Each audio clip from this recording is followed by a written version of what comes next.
Hey people, I want to sit back and let's talk about the American subversion.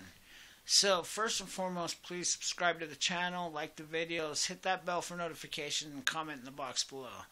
So, let's talk about how America has been subverted since the very first day it's even conceived. So, here's what I'm talking about. You got these Knights Templar that are being hunted down. These Templar run off, they go into hiding, they change their names. Their names become Freemasons. The Freemasons then are looking to help revolt against the crown. So they can't do it without friends, they can't do it without resources. So the first thing they do is they call up the enemy of their enemy, which is France. They make a deal with, they become allies with. France becomes America's first ally. Now, the French and the little colonies are trying to fight off one of the world's largest and most advanced military at the time. Now think about that for a minute. The world's most advanced military at the time. Now, the French, they have a few friends, specifically in the trade industry. So they say, hey, let me go talk to my friends. Well, guess what? Their friends have a mutual agreement with the Britain, with the French, and with many other nations throughout this world. And that's called the slave trade. So the French come back, they connect us with these slave traders, and these slave traders say, hey, if you're willing to join in on the slave trade market, we'll get this big-ass army out of your country. Okay, we'll get them to stop fighting you. So America makes a deal with the devil. They agree to the slave trade. They bring slavery into America. Okay, now, this happens for a while before the Civil War.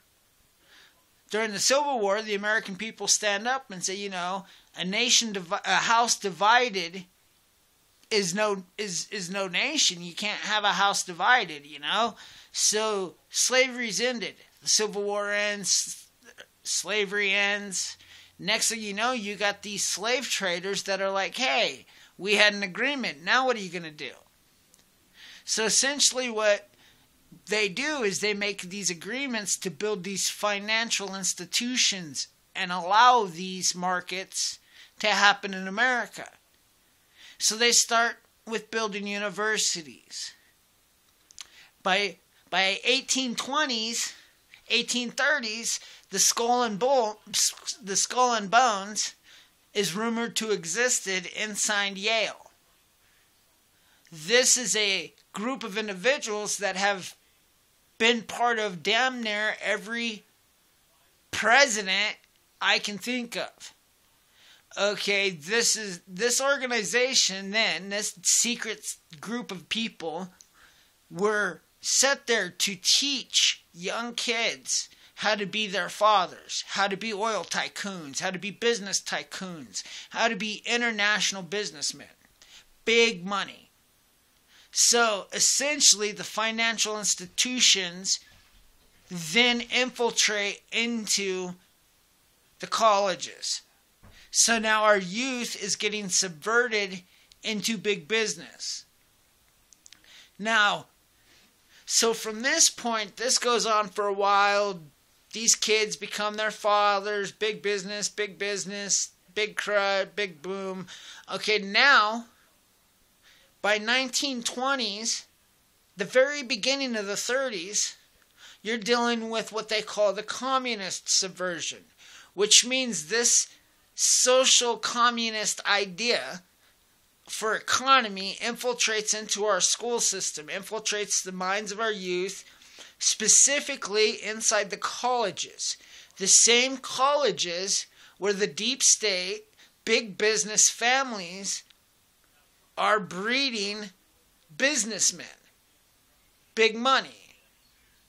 Now, if you don't know, the communist subversion brought forth the Lawyers Guild. So think about that for a minute. By 1940s, the deep state has the church. So the Masons make a deal with the devil. The devil puts them in path with big money. So you got the church, you got the deep state, big business, trade, international trades, free enterprise, free markets, money institution, financial institutions, stock markets. And then from there you get the communist subversion over these same children. So now the big business have the Lawyers Guild to make sure that they're not getting in trouble for it. Well, now by the 1945, close to 50s, you're now talking about the fact that now many other factors jumped into this case. So you got the you got the communist subversion, you got the Lawyers Guild, you got all these deep states, but the Lawyers Guild allowed the deep state to start pumping out lawyers and politicians, presidents, senators, governors. Suddenly, the deep state, in my opinion, at this point, starts becoming the Illuminati.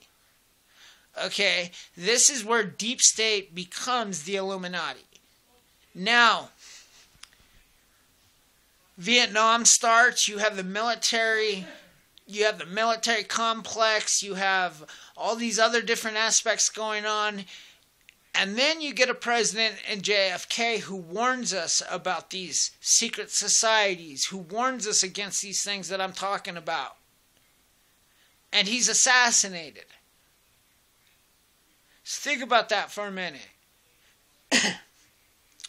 Now, this leads into the 70s. This leads into what I call is the... hold on. Let me start by saying Vietnam, in my opinion, is when the media and when Hollywood join in the same subversions too. Because Vietnam was pumping out videos to every television the deep state was pumping into every home. So every video from Vietnam showed our soldiers doing bad things at war, and they were pumping those videos to every deep state television inside every home. So now, by the time JFK is assassinated, you're talking about the military subversion, you're talking about the military subversion, you're talking about the Hollywood subversion, you're talking about the communist subversion, you're talking about the deep state, big business, international business subversion. Okay, now, so the 70s come. This is when I say this is the beginning of the Mexican subversion. And here's what I mean. Anybody that Jimmy Carter, okay, this is where cocaine and illegals and gangs and weapons really started coming into America. This is where it started coming here so bad that by Reagan days they had to start the war on drugs. They had to, do all this stuff now. They had to commit so much money to stopping the flow of drugs. But here's the funny thing. Do you know what else the 80s and the 90s are known for? The rap culture. The gang culture. Okay, and this is where our youth was subverted into thinking it's okay to kill each other over a color of a rag. Where our youth is okay to think that the urban culture is something that's okay, and that they should dream about growing up to be gang members and representing their hoods. It was all over in the rap music that was pushed to no end in the 80s and the 90s. So by the time Clinton signed NAFTA into power and completely opened up our borders, and completely sent jobs elsewhere, and completely didn't charge anything for imports coming in our country, by this time, by the 90s, gang culture and gang life was rampant. So you have the gang subversion, you have the Mexican subversion, you have the media, the Hollywood, the military, you have the secret society, you have the deep state politics, you have the communist subversion. I mean, all of this is all starting to equal into where we're at. And I'm now at Clinton. So then here comes Bush. And we all know Junior was all about the World Trade Centers drop. We have to go to war in the Middle East. Let's start a conflict that's going to start chaos and create a need for Obama's Islamic refugees. So this is what I call the Islamic subversion.